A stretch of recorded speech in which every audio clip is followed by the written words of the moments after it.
Assalamualaikum warahmatullahi wabarakatuh. Apa kabar semua? Jumpa lagi di channel YouTube Dosen RN bersama saya Rina Novita. Baik, pada video kali ini merupakan video pertama yang membahas mengenai multimedia. Stay terus di channel ini karena kita akan mengupdate terus materi-materi mengenai multimedia. Selamat menyaksikan.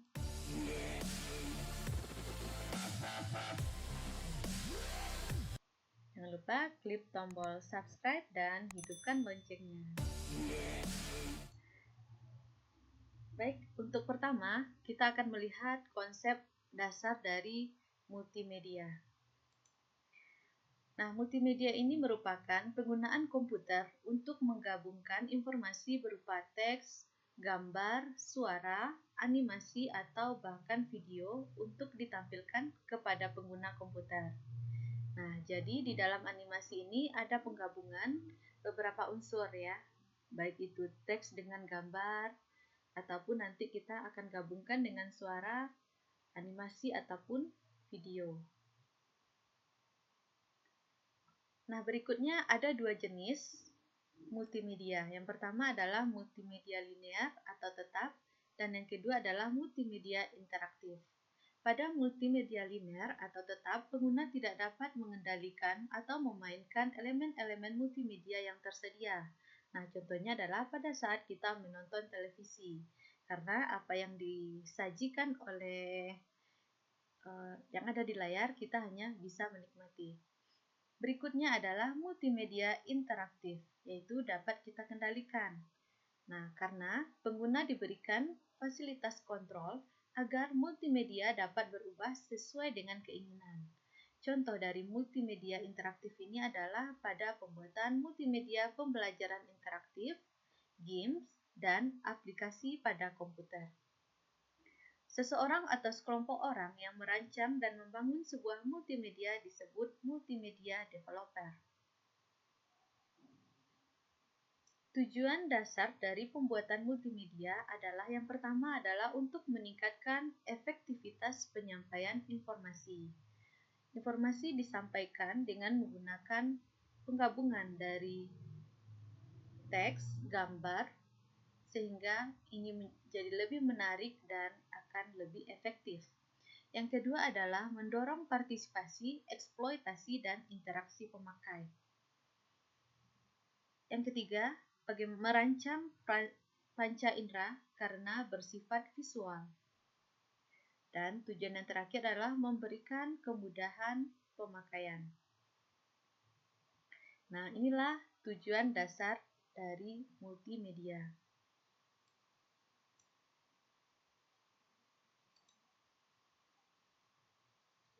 Nah, sebelum kita lanjut, bagi yang belum subscribe channel ini, tolong di-subscribe dulu, hidupkan loncengnya, dan jika ada pertanyaan, silahkan tulis di kolom komentar.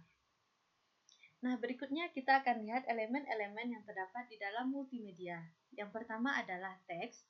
Teks merupakan elemen multimedia yang paling sederhana dan mudah dimengerti. Nah, jenis-jenis teks ini ada plain text, rich format text, dan hypertext. Nah, hypertext ini adalah pada teks HTML. Berikutnya animasi. Animasi adalah bentuk gambar yang bergerak. Animasi lebih menarik dibanding dengan gambar ataupun grafik biasa. Elemen berikutnya adalah grafik, di mana grafik ini mengilustrasikan suatu informasi. Jenis-jenis grafik berupa bitmap, titik atau pixel, dan vektor berupa susunan garis. Elemen berikutnya adalah gambar. Gambar merupakan suatu objek yang dapat ditampilkan dalam bentuk grafik, non-teks, atau konsep yang berbentuk kode yang tidak berelasi dengan waktu. Jenis-jenis gambar adalah visible. Visible ini contohnya adalah lukisan ataupun foto, kemudian non-visible dan abstrak. Elemen berikutnya adalah suara. Suara digunakan untuk memberikan informasi yang tidak mungkin diberikan oleh media informasi seperti gambar, grafik, ataupun teks. Jenis suara berupa ucapan, musik, dan efek suara.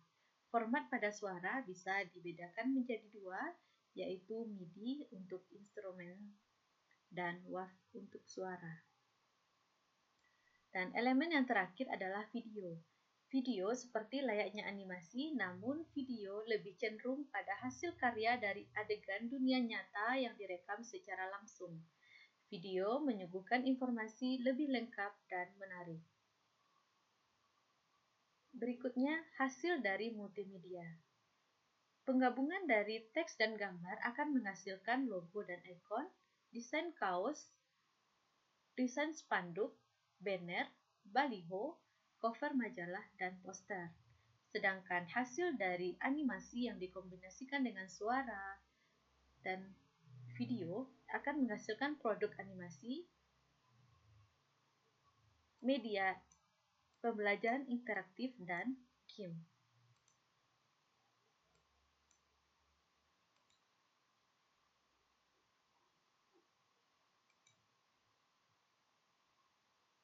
Nah, berikutnya konsep dasar warna dalam multimedia.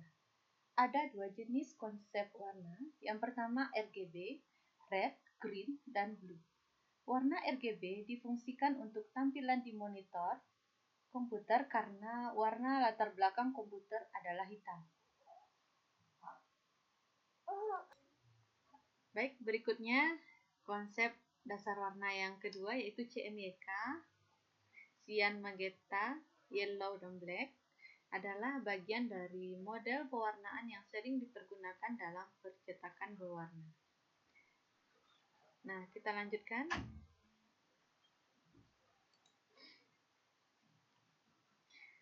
Berikutnya adalah pemanfaatan multimedia. Multimedia dimanfaatkan di dalam berbagai bidang. Salah satunya adalah bidang bisnis. Multimedia berperan penting dalam bidang bisnis karena dapat digunakan sebagai alat promosi. Dengan promosi yang inovatif, kreatif, dan interaktif, daya saing sebuah produk menjadi lebih tinggi. Pemasaran sebuah produk akan lebih cepat dan efektif dengan penampilan sebuah iklan yang menarik dan mudah dimengerti. Selain itu, multimedia juga digunakan dalam menampilkan grafik dan angka perkembangan saham, jangkauan pemasaran, dan rahasia perusahaan dan informasi mengenai klien bisnis. Dalam bidang kesehatan dan kedokteran, multimedia dapat dimanfaatkan untuk menganalisa penyakit pasien dan memantau kondisi pasien lewat detak jantung, aliran darah, permukaan paru-paru melalui tampilan monitor. Selain itu, objek-objek yang sangat kecil atau berukuran nano dapat dilihat melalui mikroskop yang terhubung ke komputer. Nah, itu dia tadi bidang kesehatan dan kedokteran. Berikutnya kita akan lihat pemanfaatan multimedia dalam bidang pendidikan. Multimedia dapat menampilkan objek biologi yang sangat kecil untuk dapat dilihat dan dipelajari. Nah, sehingga akan menaikkan atau meningkatkan minat belajar siswa. Multimedia juga dapat menampilkan objek yang jauh yang tidak mampu kita jangkau, seperti planet, sistem tata surya, bentuk gunung, dataran tinggi, dan lainnya. Selain itu, multimedia juga dapat menampilkan animasi dari objek yang bergerak. Multimedia dapat menambah daya tarik siswa untuk mengamati berbagai objek. Kita lihat bidang berikutnya dalam bidang teknik. Multimedia dapat dimanfaatkan dalam berbagai aplikasi dan software simulasi yang berbasis teknik. Simulasi yang digunakan dapat menampilkan objek-objek dan dimensi dari baik itu 3 ataupun 2 dimensi yang dapat membantu di bidang teknik industri, mesin, dan sipil. Sementara di bidang elektro, multimedia dapat menampilkan objek komponen beserta karakteristiknya serta dapat menunjukkan hasil dan simulasi rangkaian berupa tampilan gelombang, angka, dan persamaan matematis. Berikutnya, di dalam bidang ilmu pengetahuan dan penelitian, multimedia dapat dipakai terutama dalam pemodelan dan simulasi. Dan terakhir, dalam bidang seni dan hiburan, multimedia dapat digunakan khususnya memberikan efek khusus suara dan gambar dalam film dan animasi.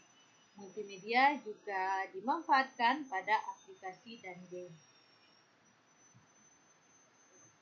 Nah, pemanfaatan multimedia dalam dunia pendidikan ini akan kita pelajari dan kita praktekkan bagaimana langkah-langkah dan prosesnya akan kita sajikan di dalam channel ini. Nah, jadi bagi teman-teman agar stay terus dan hidupkan lonceng dari channel ini serta klik subscribe ya, sehingga notifikasi video terbaru bisa masuk ke channel teman-teman semua. Terima kasih sudah menyaksikan, dan apabila ada pertanyaan silakan komen ataupun bisa hubungi di kontak berikut. Terima kasih. Assalamualaikum warahmatullahi wabarakatuh.